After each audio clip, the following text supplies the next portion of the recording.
All local, all morning. This is Fox 61, Connecticut's news station. My uncle was murdered by the police. No justification, no explanation, nothing.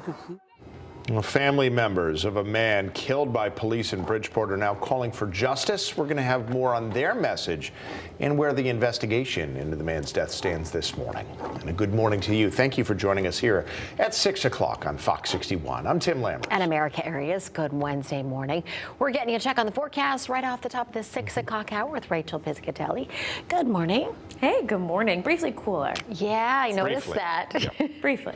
Yeah, I guess for 24 hours. It's going to be colder. I brought the winter jacket. It's all right. All right, so today temperatures will be in the upper 40s to right around 50 degrees. We're starting off colder this morning, too, than this time yesterday. We are mostly clear in most locations this morning. 36 degrees now in New Haven with winds out of the northeast around 6 miles per hour. Not a lot of wind is expected throughout the day today. Some of us are starting off in the upper 20s, like in northeastern and northwestern Connecticut at 27 in Torrington. Good morning to you. And 29 now in Willimantic. So dressing for the colder numbers this morning. By the afternoon, those clouds will mix in with the sunshine. Temperatures move into the upper 40s to right around 50 degrees. And towards this evening, clouds win out, and then there could also be more of a nuisance shower towards this evening and into the overnight hours. Temperatures around 45 degrees in Milford, 48 today in Wallingford, town by town, 48 in Mansfield, cooler in southeastern Connecticut in the middle 40s, and checking in with northwestern Connecticut around 47 in Burlington, 48 in Sharon later on today. Then we'll build in the numbers over the course of the next 2 days. So Thursday and Friday feature temperatures in the 60s. There's also several rain chances, though,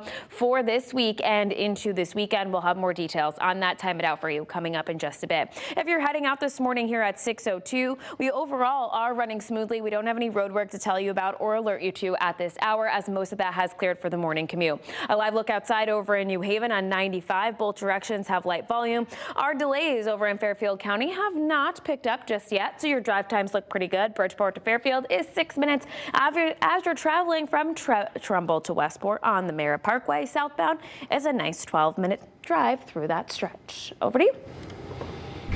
Well, developing this morning, one man is dead after a shooting Tuesday night on Vine Street in Hartford. And Fox 61's Keith McGilvery joins us live now outside the Hartford Police Department. He's got more on the investigation and more that we've learned about the victim. Keith. Absolutely, Tim and Eric. I want to start with the breaking news. We learned just minutes ago that we shared first on Fox 61. The Hartford Police Department is now confirming the identity of the victim in all of this. He is a 50-year-old from Hartford, Michael Coleman, who turned 50 in February from Asylum Avenue. The victim identified just minutes ago. Details on this shooting as we know them thus far. This all happened just before 7 o'clock.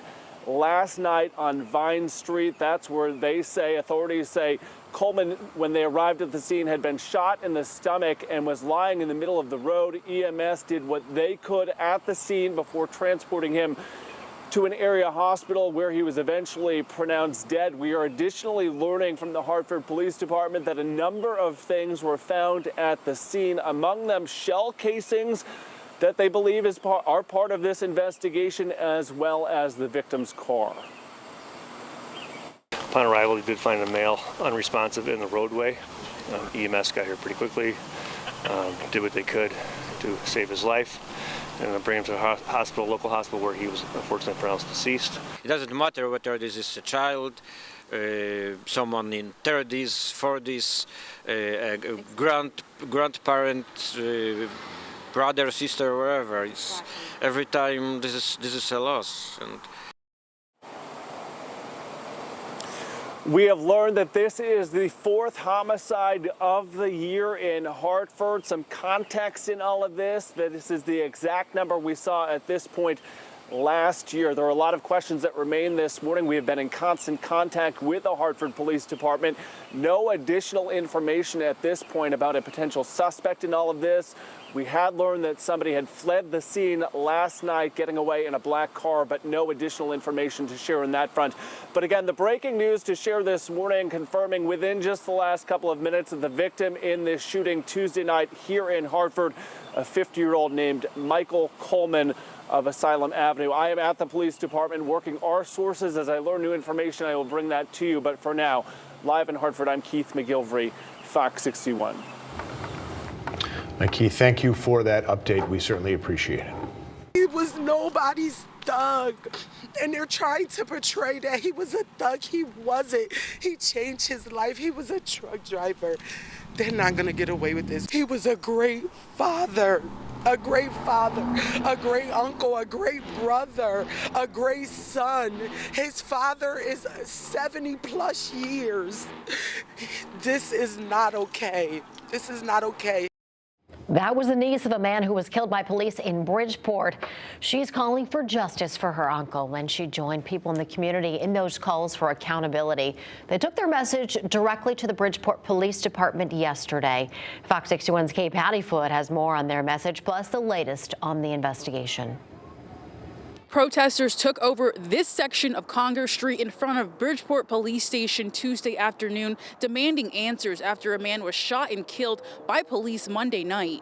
Community members and loved ones are still reeling after a man was shot and killed by police officers in Bridgeport Monday night. Investigators have not identified the man publicly just yet, but family members said his name was Daishawn Best. Bridgeport police reported the shooting on Cassuth Street around 6 Monday evening. Police say officers were running after Best before he was shot in a driveway. Protesters and his family are demanding to know more about what happened. The death of Daishawn Best has been hard on his two brothers, Leonard and Dumark, who say this year was supposed to be about reuniting with their family. I just came home from a 21 years sentence. I just did 21 years. I just reunited with my brother. I only had about a month and a half with him. And we were together every time he came because he was a CDL driver. This year was supposed to be the year I was going to focus on reconnecting with everyone, with my older brother who's here, Leonard, from coming out of jail after 21 years. And this was actually the first year we were all out of there all together. We were going to celebrate birthdays and stuff, but now that's taken away from us. The Inspector General's office is carrying out the investigation into the shooting. The office has 96 hours from the time of the incident to release the body camera footage from the officers involved, and the officers' names as well will be released. In Bridgeport, Kay Pattyfoot, Fox 61.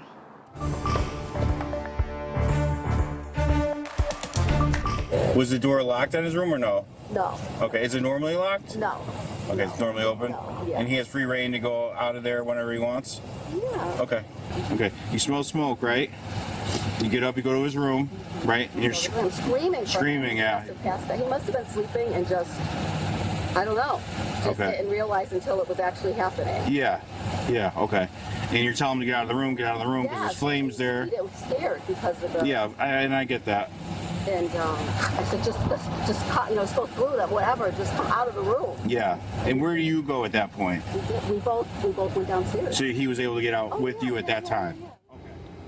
Well, that was just some of the body camera video that police released from the night they responded to a house fire on Blake Street in Waterbury. This was back on February 17th. Now, officers say that's when a 32-year-old man told them that he was held captive there by his stepmother for 2 decades. Fox 61 has also obtained pictures from police, and this is what they say looked like inside the home the night of the fire. Fox 61's Jamel Johnson has more from inside.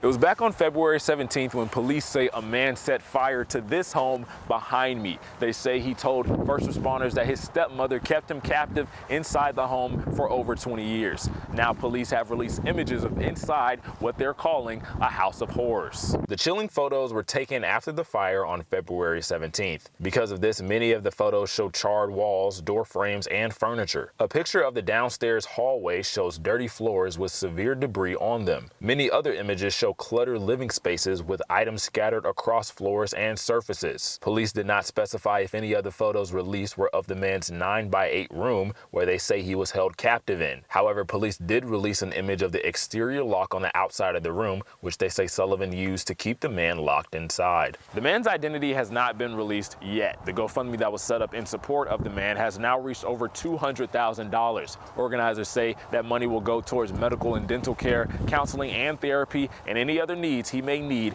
as he re-enters society. For the stepmom, Kimberly Sullivan, she pled not guilty to all of her charges, and her next court date is set for April 22nd. In Waterbury, Jamel Johnson, Fox 61. Jamel, thank you. Now, Kimberly Sullivan's attorney said those videos were shocking, that such sensitive evidence could be released at this point in the investigation. Ioannis Kaloidis also called the release ethically questionable. He also addressed the claims made about that bedroom door that was said to be locked. Walk in the house, the first door to the right has a little chain lock. But then it also has an opening where you could walk out the other side of it. So those were there. They mean nothing. Well, you can check out all our coverage on the Waterbury captivity case, streaming anytime on Fox 61 Plus. Download it right now on your TV to watch for free. All new this morning, actor Val Kilmer has died at the age of 65. Kilmer was best known for his roles as Tom Kazansky in Top Gun, Jim Morrison in The Doors, and as Batman in the 1995 film Batman Forever. His family says he died last night from pneumonia. Kilmer had previously recovered from throat cancer after treatment, which required 2 tracheotomies.